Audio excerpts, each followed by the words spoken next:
Déclaration sur le rôle de l'enseignement supérieur pour l'amélioration de l'employabilité des diplômés au Bénin.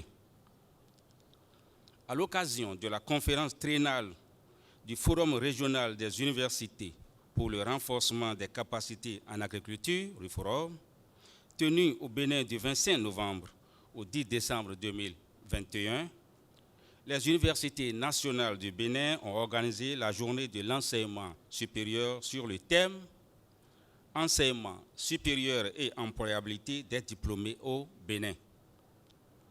En raison du rôle essentiel qu'elle joue pour la production, la diffusion et l'assimilation du savoir-faire et du savoir-être, les universités occupent une place de premier ordre dans l'édification de la nation en mettant des milliers de diplômés sur le marché de l'emploi chaque année.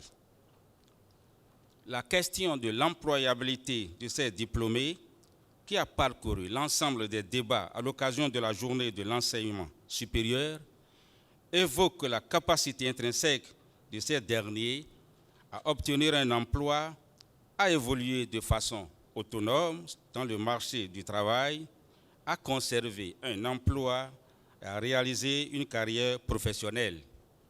Essentiellement, l'employabilité d'un diplômé s'évalue donc à l'aune de ses aptitudes à s'insérer et à progresser dans une situation professionnelle. Toutefois, et indépendamment du devoir de l'État à soutenir de manière conséquente les institutions de formation et de recherche, il est utile de noter la responsabilité des institutions d'enseignement supérieur à œuvrer pour la création des conditions favorables au développement des compétences pour l'employabilité des diplômés. À cet égard, les universités nationales du Bénin reconnaissent qu'il est de leur devoir de prévoir dans leur politique et plan stratégique des actions visant à favoriser l'insertion professionnelle de leurs apprenants. Les universités nationales du Bénin s'accordent à reposer ces actions en faveur du développement des compétences pour l'employabilité des diplômés sur 1. L'arrimage des offres de formation avec les priorités de développement du Bénin en tenant compte des besoins réels du marché de l'emploi.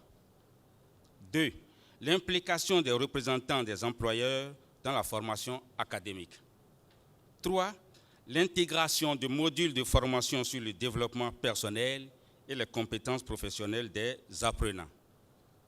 4. L'importance de l'orientation des apprenants depuis le cours secondaire jusqu'à l'université et vers les secteurs porteurs d'emploi. 5. La proposition du service de certification des compétences professionnelles. 6. L'accompagnement à l'obtention et l'encadrement des stages académiques et professionnels. 7. La création de passerelles pour la formation en alternance, la validation des acquis de l'expérience et la formation continue. 8. Le développement des compétences entrepreneuriales des apprenants. 9. L'accompagnement à l'idéation et au montage des projets d'entreprise des apprenants. 10. La valorisation des résultats de la recherche pour la création d'opportunités professionnelles. Convaincus de la nécessité de réaliser ces actions dans une démarche concertée, les universités nationales du Bénin en appellent au soutien du gouvernement et du Parlement pour le développement du cadre législatif et réglementaire pour la collaboration multi-acteurs et multisectorielle en faveur de l'atteinte des objectifs d'insertion professionnelle des diplômés et de réduction du chômage des jeunes. Dans ce cadre, elles accueillent ouvertement les réformes en cours dans le sous-secteur de l'enseignement supérieur et s'engagent à agir pour les rendre opérationnels afin d'améliorer la gouvernance, la capacité de financement de la formation et de la recherche, le recrutement d'enseignants performants pour augmenter le taux d'encadrement des étudiants, la promotion des enseignants et le contrôle de l'éthique au sein des universités. Également, elles encouragent et expriment leur disponibilité à collaborer avec des partenaires techniques et financiers nationaux et internationaux pour la mise en œuvre de projets et programmes concourant à l'atteinte des résultats en faveur de l'employabilité des diplômés. Fait à Abomey Calavi, le 2 décembre 2021. Merci.